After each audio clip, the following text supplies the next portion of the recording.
दोस्तों, आज की वीडियो में हम गरुड़ पुराण के 11वें अध्याय का पूर्ण उल्लेख सुनेंगे। तो आइए शुरू करते हैं गरुड़ पुराण का 11वां अध्याय।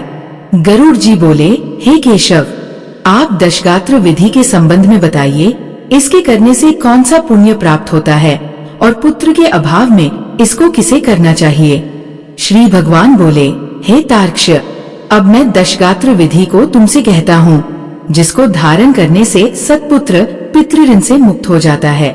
पुत्र पिता के मरने पर शोक का परित्याग करके धैर्य धारण कर सात्विक भाव से समन्वित होकर पिता का पिंड दान आदि कर्म करें। उसे अश्रुपात नहीं करना चाहिए, क्योंकि बांधवों के द्वारा किए गए अश्रुपात और श्लेष्मपात को विवश होकर पितारूपी प्रेत पान करता है। इसलिए इस समय निरर्थक शोक करके रोना नहीं चाहिए। यदि मनुष्य हजारों वर्ष रात दिन शोक करता रहे तो भी प्राणी कहीं भी दिखाई नहीं पड़ सकता। जिसकी उत्पत्ति हुई है उसकी मृत्यु सुनिश्चित है, और जिसकी मृत्यु हुई है उसका जन्म भी निश्चित है। इसलिए बुद्धिमान को इस अवश्यम भावी जन्म मृत्यु के विषय में शोक नहीं करना चाहिए। सा कोई दैवी अथवा मानवीय उपाय नहीं है जिसके द्वारा मृत्यु को प्राप्त हुआ व्यक्ति पुनः यहाँ वापस आ सके। अवश्यम भावी भावों का प्रतीकार यदि संभव होता तो नल, राम और युधिष्ठिर महाराज आदि दुख न प्राप्त करते। इस जगत में सदा के लिए किसी का किसी भी व्यक्ति के साथ रहना संभव नहीं है। जब अपने शरीर के साथ भी जीवात्मा का सार्वकालिक संबंध संभव नहीं है, तो फिर अन्य जनों के आत्यंतिक सहवास की तो बात ही क्या। जिस प्रकार कोई पथिक छाया का आश्रय लेकर विश्राम करता है और विश्राम करके पुनः चला जाता है, उसी प्रकार प्राणी का संसार में परस्पर मिलन होता है। पुनः प्रारब्ध कर्मों को भोग कर वह अपने गंतव्य को चला जाता है। प्रातः काल जो भोज्य पदार्थ बनाया जाता है वह सायंकाल नष्ट हो जाता है। से नष्ट होने वाले अन्न के रस से पुष्ट होने वाले शरीर की नित्यता की कथा ही क्या। पितृमरण से होने वाले दुख के लिए यह पूर्वोक्त विचार औषध स्वरूप है। अतः इसका सम्यक चिंतन करके अज्ञान से होने वाले शोक का परित्याग कर पुत्र को अपने पिता की क्रिया करनी चाहिए। पुत्र के अभाव में पत्नी को और पत्नी के अभाव में सहोदर भाई को तथा सहोदर भाई के अभाव में ब्राह्मण की क्रिया उसके शिष्य को अथवा किसी सपिंडी व्यक्ति को करनी चाहिए। हे गरुड़, पुत्रहीन व्यक्ति के मरने पर उसके बड़े अथवा छोटे भाई के पुत्रों या पौत्रों के द्वारा दशगात्र आदि कार्य कराने चाहिए। एक पिता से उत्पन्न होने वाले भाइयों में यदि एक भी पुत्रवान हो तो उसी पुत्र से सभी भाई पुत्रवान हो जाते हैं। सा मनु जी ने कहा है, यदि एक पुरुष की बहुत सी पत्नियों में कोई एक पुत्रवती हो जाए तो उस एक ही पुत्र से वे सभी पुत्रवती हो जाती है। सभी भाई पुत्रहीन हो तो उनका मित्र पिंडदान करे अथवा सभी के अभाव में पुरोहित को ही क्रिया करनी चाहिए। क्रिया का लोप नहीं करना चाहिए। यदि कोई स्त्री अथवा पुरुष अपने इष्ट मित्र की और्ध्वदैहिक क्रिया करता है तो अनाथ प्रेत का संस्कार करने से उसे कोटयज्ञ का फल प्राप्त होता है। हे खग, पिता का दशगात्रादि कर्म पुत्र को करना चाहिए, किंतु यदि ज्येष्ठ पुत्र की मृत्यु हो जाए तो अति स्नेह होने पर भी पिता उसकी दशगात्रादि क्रिया न करे। बहुत से पुत्रों के रहने पर भी दशगात्र, सपिंडन तथा अन्य षोडश श्राद्ध एक ही पुत्र को करना चाहिए।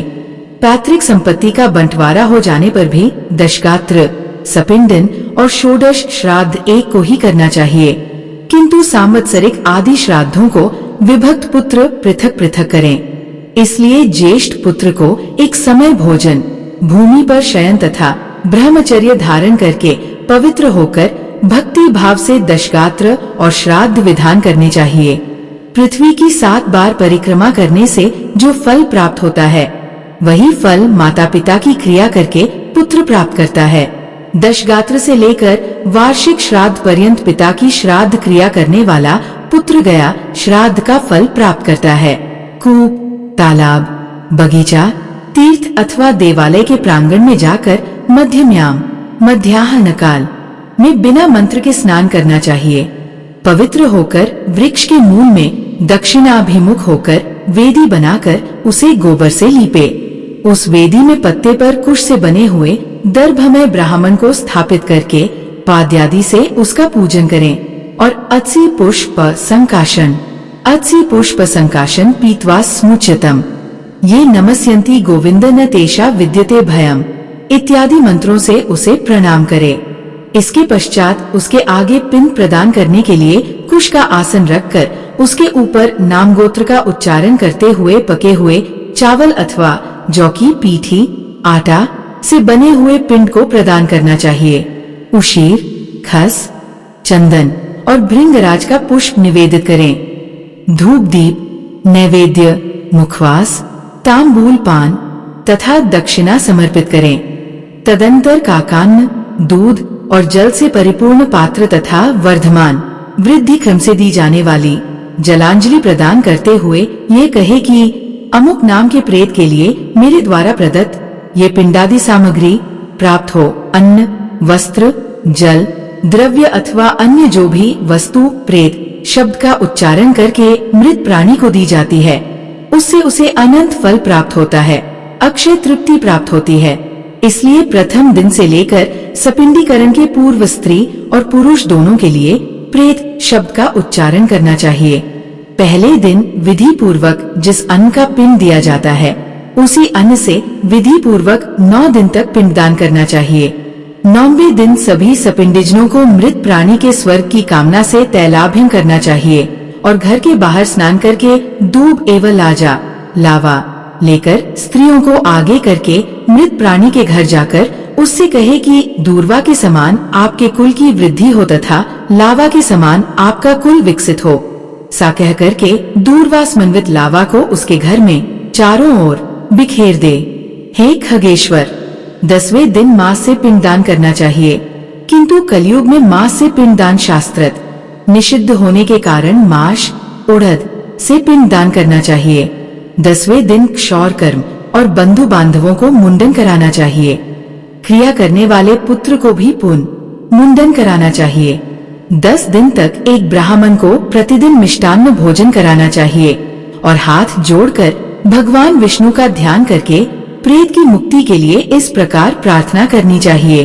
अत्सी के फूल समान कांति वाले पीत वस्त्र धारण करने वाले अच्युत भगवान गोविंद को जो प्रणाम करते हैं, उन्हें कोई भय नहीं होता। हे आद्यंत से रहित शंख चक्र और गदा धारण करने वाले अविनाशी तथा कमल के समान नेत्र वाले देव विष्णु, आप प्रेत को मोक्ष प्रदान करने वाले हो। इस प्रकार प्रतिदिन श्राद्ध के अंत में यह प्रार्थना मंत्र पढ़ना चाहिए। तदंतर स्नान करके घर जाकर गोग्रास देने के उपरांत भोजन करना चाहिए। इस प्रकार गरुड़ पुराण के अंतर्गत सारोद्धार में दशगात्र विधि निरूपण नामक 11वां अध्याय पूरा हुआ। उम्मीद है आपको ये जानकारी अच्छी लगी होगी। दोस्तों, वीडियो को लाइक अवश्य करें और कमेंट में जय श्री कृष्ण अवश्य लिखें। साथ ही चैनल को सब्सक्राइब करें। आप सभी का धन्यवाद।